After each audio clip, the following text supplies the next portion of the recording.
I knew I was trans when it was like 6 or 7.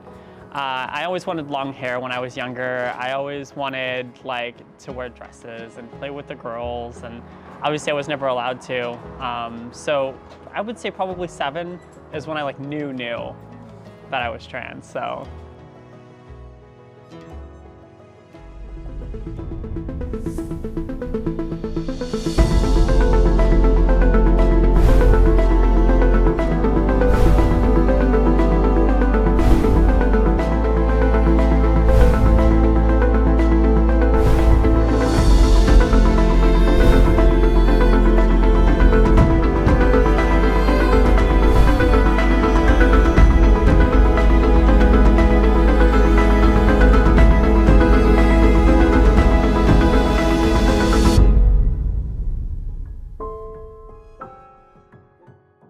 So there is a lot in my lore. So I was born in Fayetteville, North Carolina.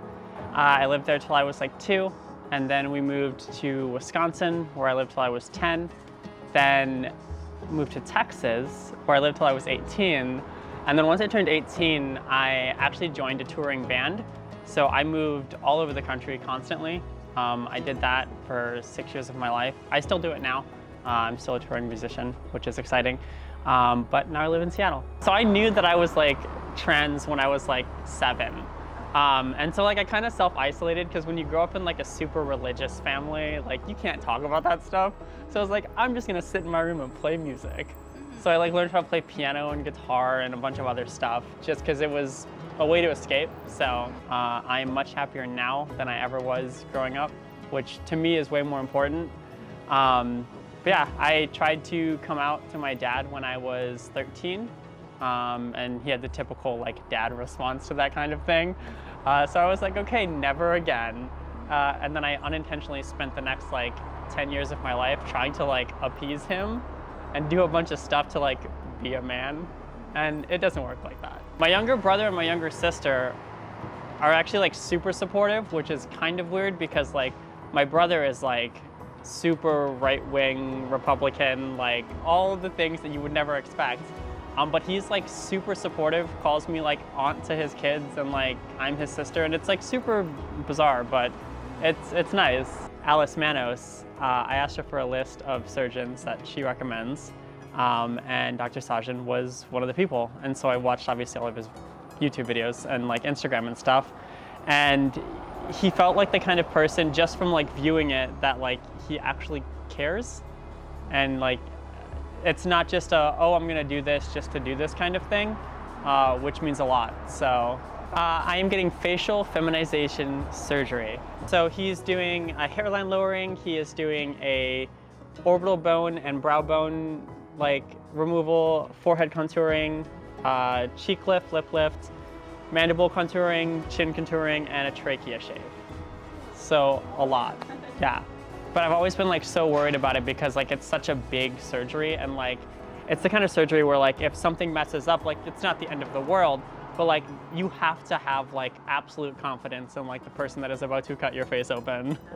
So it took me a long time to get to this point, but then I obviously talked to Dr. Sajan during my consultation, and one of the biggest things was when I went in for the consultation, I was I don't want to tell him what I want, because a lot of surgeons will listen to what you want, and then that's that. I asked him what he thought I needed, and he pretty much said everything that I was wanting. And that's when I knew I was okay, so he's looking at this from the same perspective that I am. So it made my decision a lot easier to make. I kind of moved here because I had a circle. So when I first came out / started transitioning, I was just starting to get divorced. I was alone in Boston, because me and my ex-wife moved to Boston together. So I never really made any friends while I was there. And once I started transitioning and I was living on my own, I obviously met people online on Twitter and stuff. Most of them live here. And so I was one day I visited and I went back to Boston, and I was you know what? I'm just gonna move there. And in the middle of the night, I packed my car, I broke my lease, I quit my job, and I moved here. Yeah, and it's been all uphill ever since. So, but I spent so long trying to just bury the feeling of being trans, because I didn't start transitioning until I was 31. So I tried burying it like super deep in our relationship, and obviously that causes problems. And she knew the whole time. Like, she knew I was trans. Her best friend is trans. So like her best friend was like, yeah, no, she's definitely trans. And I could just never say anything to her. We're like on speaking terms now. I would say we're like friends. But yeah, she would have been supportive had I actually come out, but I didn't. So not so much, yeah. Yeah, well, so back in, the early 90s, being trans wasn't like a thing. Like, it was a thing, like trans people existed, but it wasn't anywhere near as like accessible as it is nowadays. Like, trans people in like religious families were seen as like dirty or gross and all this other stuff. And so I was just like, well, I'm not that, so how can I be trans? Like, that kind of thing. Once I was like 10 or 11 and I kind of started thinking for myself, I stopped being religious pretty much altogether. And I grew up in like a Roman Catholic private school and everything. So like me just being left-handed was bad enough. Like I remember like being like in 4th grade and getting my knuckles hit with like yardsticks because I shouldn't be left-handed. And so that kind of just informed my thought process when I was younger, because I was like, well, if something so minor as me being left-handed was that big of a deal, if I try coming out or I try saying that, hey, I like guys or whatever it might be, there is no telling what could possibly happen. And so I really just tried to avoid anything that would cause any level of like confrontation with both my parents, my stepmom, whenever she would be in the picture, like anybody. It's weird, like, so I've always been bi like my entire life, but because of all of the religious trauma growing up, like I remember like so distinctly when I first started transitioning, I was like, I don't like women. And I was like, but I can't not date women because I like couldn't get over that hump that it was like okay for me to like guys at 31 years old. And I was like, that's so silly. Yep, so I'll take this to my grave with me. So like when I was 7, I got a copy of Pokemon Red, like the very first Pokemon game that ever came out in America. And I was making my character, and without even thinking about it, I named my character Ashley. Because like I knew that's what my name was supposed to be, 7 years old. And obviously my dad found it and he was like, why is your character named Ashley? And he was like mad about it. But like I wouldn't say there was like any like single defining moment really. It was more so of just like, I never really felt comfortable in the body and like being that I was when I was that young at any point. And so like, yeah, all growing up through like elementary school, junior high, high school, if I ever played a video game, my character was named Ashley, like from the beginning. And so like, it was kind of just something I always knew. I'm not angry anymore. Honestly, that was like the biggest thing, because I had so much like internalized transphobia and like homophobia and like everything, just because I was trying so hard to not be what I am. Like once I started taking estrogen and I was like, this is okay, oh, all of my anger like went away, like just completely. A lot of crying has happened since I started transitioning, because it's like, oh, I can actually feel things. Like my biggest worry is not even a worry, it's I'm gonna have to adjust to what I look like after FFS, because I know I'm gonna look better, because like all the features that I hate and kind of ignore are gonna be gone, but I am going to inevitably look different. So it's like kind of one of those like nerve-wracking situations. For people who want to transition and maybe are scared or can't, I would say just try it, because there is no harm in trying, because you might not like it, you might love it, like, and I think that you owe it to yourself to give yourself a chance. When we start transitioning, and more so for myself, I was trying so hard to hang on to like who I was as a person before I transitioned, because like I was like, oh, I want to be the same as this, but just a girl. It's not how that works whatsoever.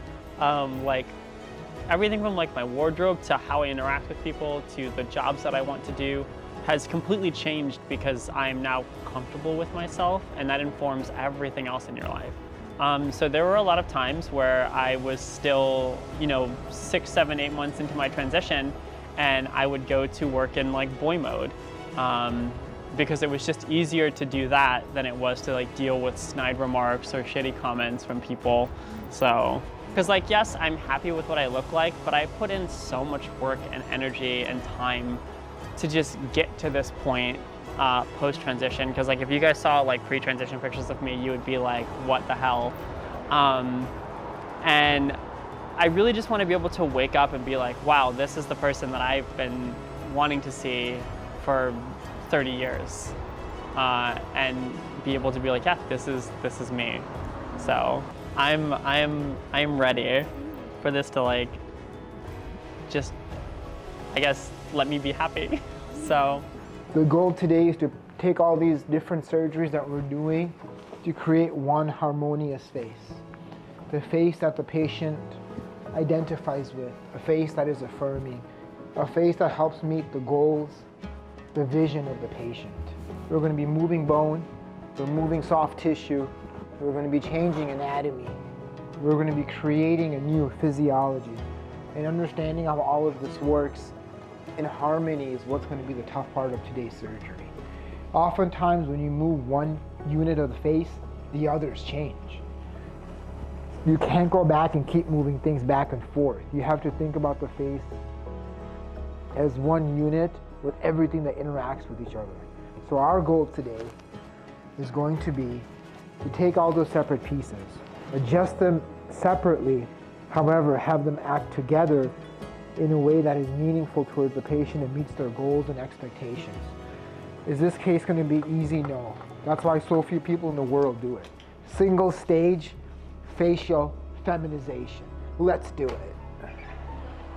Welcome to the operating room, guys. It's time for full facial feminization. What are we going to do today? Look over here. We're doing a hairline lowering, brow lift, orbital bone reduction, forehead bone reduction.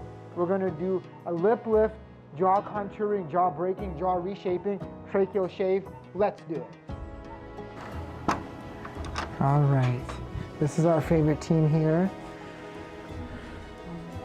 So we're first going to take off the bandages, okay? And things will get better. Did we start the steroids?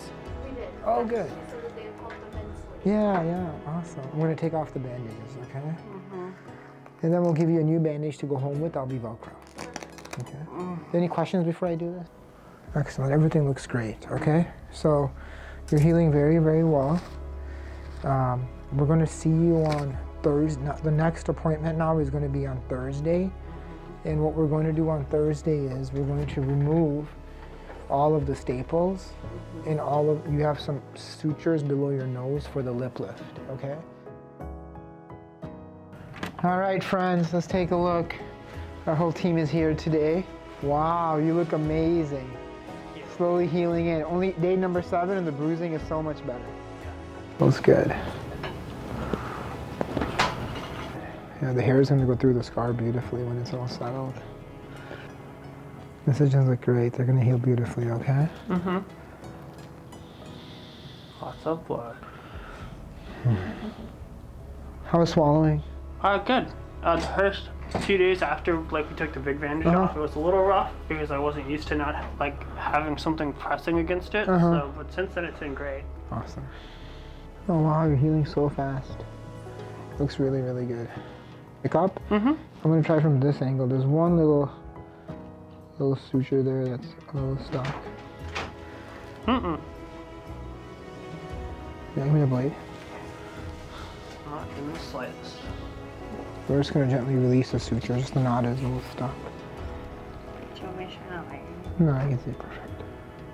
Honestly, better than I could have possibly imagined. Okay. Okay. Just seeing this and the lip changes and how fast everything is healing. The few times I've been able to take off the bandages, I know that once I get the ability to wash my hair completely and actually do my hair, I'm gonna be I'm gonna cry because I'm gonna be unbelievably happy. That's awesome. You're so sweet. So I want you to take a break from that facial bra until Tuesday when I see you, and then I'll decide on Tuesday what we want to do. Okay. Okay? But let the face rest, let the skin get some air, and we'll take it from there. Okay, perfect. Okay? You look so different. I do, it's crazy. Yeah.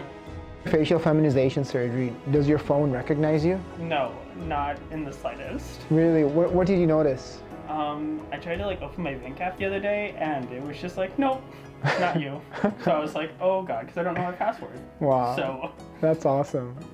Bowser too, that's his face. I know, Wow. Yeah. Or like, That's really open your dramatic. panties. That is.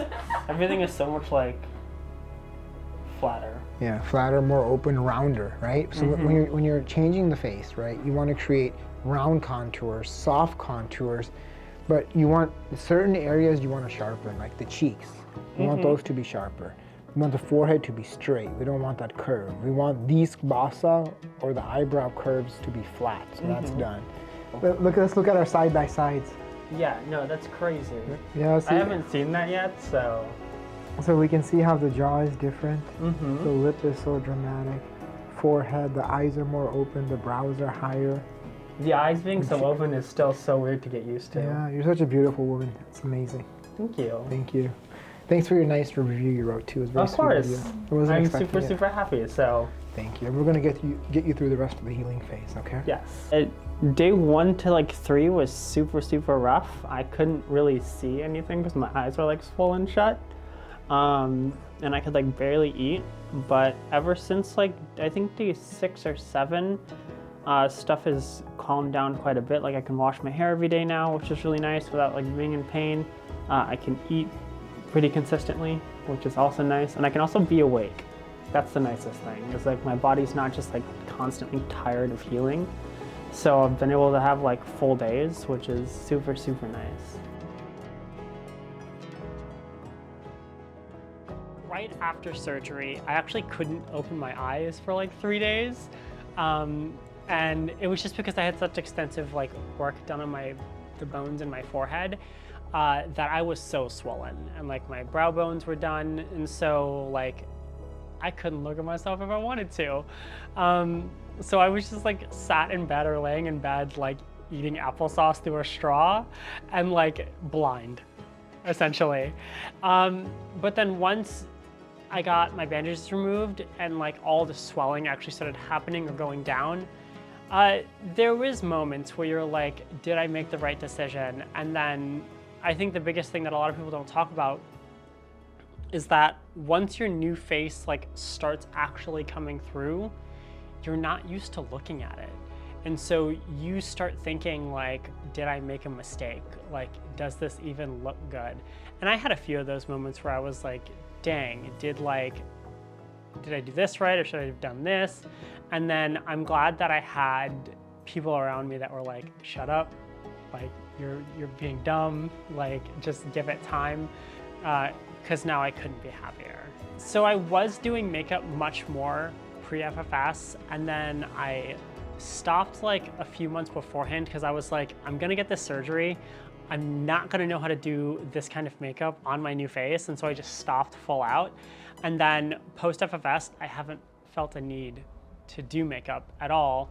And I'm very fortunate because like now, like if people see me on the street, they don't clock me as trans. So it's just like, my experience is so wildly different now that the needs that I thought I had to meet pre-FFS are gone, which is amazing.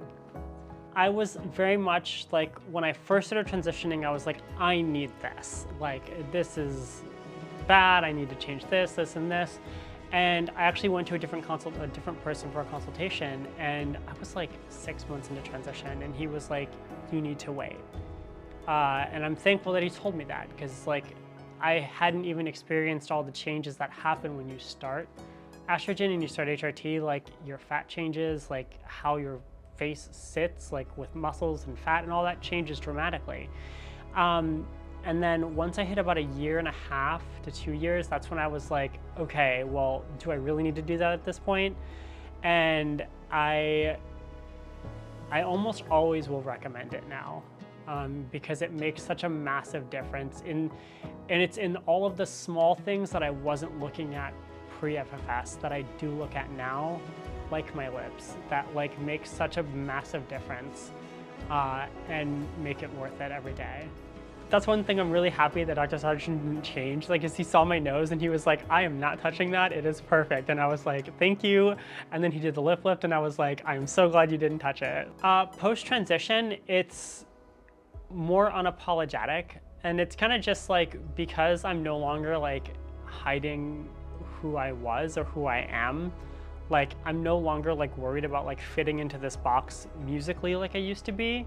And so it's kind of one of those, like, because I changed kind of who I am as a person through transitioning, it's changed how I approach music, how I write music, and then how I like interact with fans, because I'm so much more genuine now than I ever was, and they can tell, which is amazing.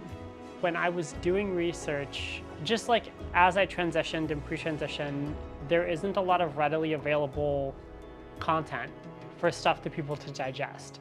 And so like when I was looking for FFS surgeons and I was just looking for like trans advice in general, a lot of people are super secretive or like very quiet about it, and I didn't want to do that. I wanted to be a resource for people, just very much like with my bands. Like in my transition, everything has been public. I have not hid anything. Like I'm very vocal about it. Because I want people to be able to ask me questions and not feel like, oh, well, this will never happen to me, because like it can. And I think having videos like this on the internet just make people more comfortable to do it themselves. Like, I can't tell you how many people I've sent to Dr. Sajan. Like, for either top surgery or FFS, they've gone to him because I've been so vocal about him on the internet. And like, that's what I want. Like, I want people to feel confident, like, doing this themselves. Most transphobia has nothing to do with the person they're attacking. It has everything to do with themselves.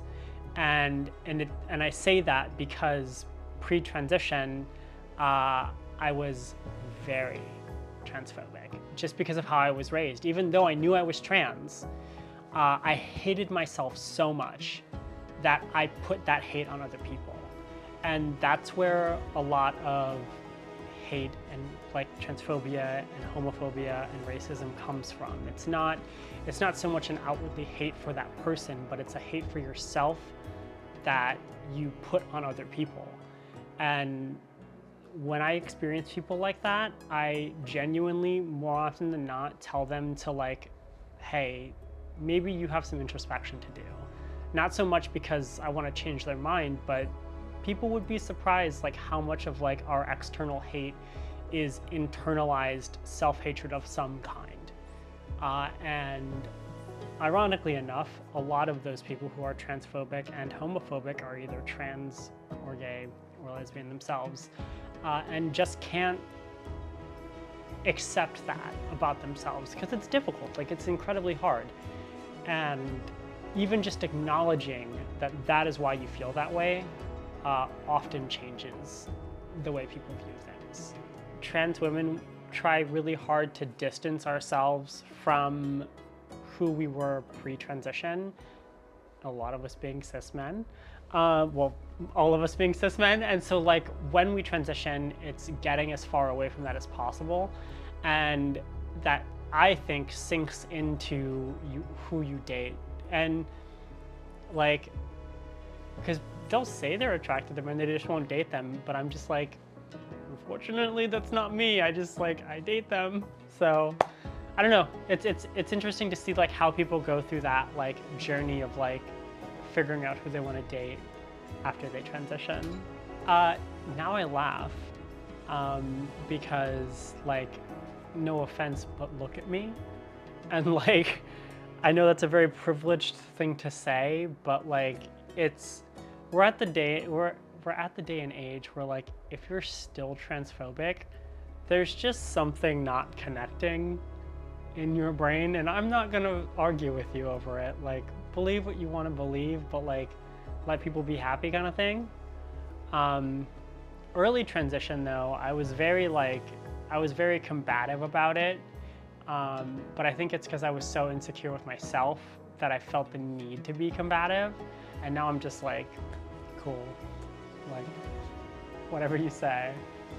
Who I am today is because of everything that I went through.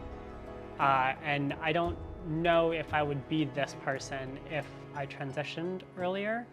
But honestly, I'd probably say like, don't be afraid to be yourself. Like, that's the biggest thing. I know it's like super cliche, but I spent a lot of my younger years like just being afraid to be me even if it was just like being in choir or doing plays, like, and stuff that I wish I had done now as an adult.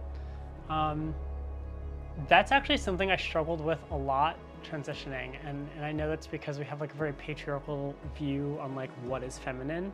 Femininity and then in turn masculinity really is just what makes you comfortable calling yourself a woman. Like very bare bones, because like my version of femininity is going to be very different than a different trans woman's version of femininity, even different than some cis women's version of femininity. And so it's, in my opinion, whatever makes you feel comfortable in the skin that you're in. I think I've hit my end, which is like a really weird thing to like think about. Like I might get bottom surgery one day, but it's not like something that I'm like super worried about. And so like knowing that like for me, this photo shoot was actually kind of like the capstone of like the stuff I've had to go through to get to where I am in my life was like kind of a surreal moment, because like for me, when I walk out of here, like I'm done. Like I've hit a point where I'm unbelievably happy. I've had all the things done that I feel like I need to get done to fit this image of like who I think I am. And if I could give advice to anything or to anyone, it would be just take the leap and do it, because at the end of the day, if you hate it, you can always stop.